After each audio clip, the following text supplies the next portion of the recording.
মান সামা রমাদানা সুম্মা আতবাআহু সিত্তা মিন শাওয়াল কানা কাসিয়ামিদ দাহার।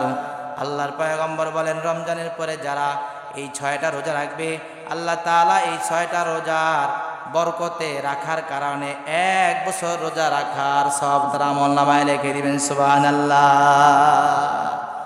সিয়ামু সিত্তু মিন শাওয়াল, শাওয়াল মাসের শেষ, শাওয়াল মাসের যে 6টা রোজা, এই 6টা রোজা আমরা রাখার চেষ্টা করবো ইনশাআল্লাহ। কারণ রমজান মাসে পুরো মাস রোজা রাখছি, এখন যদি বাকি 11 মাস ছেড়ে দেই তাহলে এটা কিন্তু তাকওয়ার পরিচয় হয় না। বান্দা যেন সবসময় একটা রোজাও মাঝে মধ্যে রাখে। সপ্তাহে আমাদের রোজা রাখতে হবে 2 দিন, চেষ্টা করবো ইনশাআল্লাহ। আবার মাসে আইয়ামে বীজের রোজা আছে 13, 14, 15, এগুলো রাখার আমরা চেষ্টা করব, অভ্যাস করব। পয়গম্বর আরবি সাল্লাল্লাহু আলাইহি ওয়াসাল্লাম বলেন, আচ্ছা এখন একটু প্রশ্ন হয়, প্রশ্নটা হলো যে আল্লাহ তাআলা যেহেতু রমজান মাসে সব আমলের একটা আমরা সবাই অনড় ছিলাম, নামাজের প্রতি ছিলাম, কিন্তু নির্দিষ্ট কোনো নামাজের কথা কিন্তু রমজান মাসে নাই, রমজানের পরে নেই। রমজান মাসে আমরা নির্দিষ্ট কিয়ামুল লাইল করছি, কিন্তু আল্লাহ তাআলা আলাদাভাবে কিন্তু সওয়াবের কথা উল্লেখ করে নাই, যেরকম 6টা রোজার কথা উল্লেখ করছেন। কারণ আমরা 2-4 জনে একটু নফল পড়লো, কিন্তু নফল রোজা কিন্তু আমরা রাখতে চাই না। নফল রোজার ক্ষেত্রে আমরা অনেকটাই পিছিয়ে। এই জন্য এই 11 মানে করেন 30টা রোজা রাখার পরে আল্লাহ তাআলা আবার পরের মাসে আবার 6টা রোজার নফলের কথা কেন বললেন? আল্লাহ তাআলা চান তোমরা যেরকম ফরজগুলোর পাশাপাশি একটু তোমরা নফল নামাজও পড়ো, ঠিক তদ্রূপভাবে রোজার ফরজ রোজার পাশাপাশি তোমরা এই নফল রোজাগুলো রাখার চেষ্টা করো।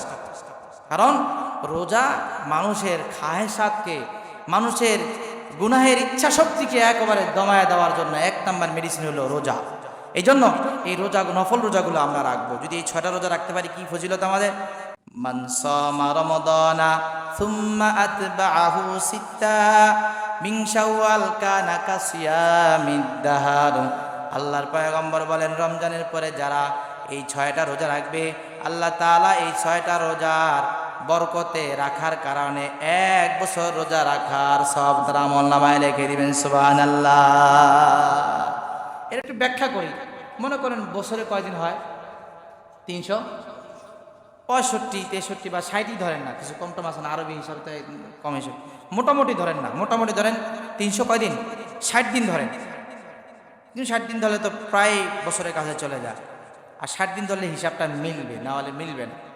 মনে করেন আল্লাহ পাক রব্বুল আলামিন কোরআন হাকিমের ভিতরে বলছেন, মান জাআ বিল হাসানাতি ফালাহু আশরু আমসালিহা। যে ব্যক্তি একটা না এক কাজ করবে, একের বিনিময়ে আল্লাহ কত দিবেন? 10 দিবেন।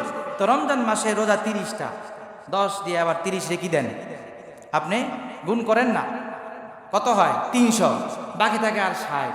এবার আল্লাহ তাআলা বলেন নবীর মাধ্যমে, 6টা রোজা রাখো, 6 10 60, 360টা হয়ে গেল। অর্থাৎ কেউ যদি, তুমি তো রমজান মাসে রোজা রাইখা 300টা করলা, কিন্তু বছর হওয়ার জন্য তো প্রায় আরো 60 দিন লাগে। তাহলে এটা পূর্ণ কিভাবে করবা? 6টা রোজা রাখো, আমি আল্লাহ পাক রব্বুল আলামিন পূর্ণ 1 বছরের সওয়াব তোমার আমলনামায় লিখে দেব। সুবহানাল্লাহ। এই জন্য এই 6টা রোজার গুরুত্ব অনেক বেশি। কারণ আমার ওই 1 বছরের সওয়াবটা পূর্ণ করার জন্য আমাদেরকে এই 6টা রোজা রাখতে হবে। পুরো মাসে আমরা রাখার চেষ্টা করবো ইনশাআল্লাহ। একদিন পর পর রাখবো, অথবা একদিন পর রাখতে গেলে অনেকে রাখতে পারি না, লাগাতার রেখে শেষ করে দিব, সেটাও হইতে পারে, কোনো সমস্যা নেই ইনশাআল্লাহ।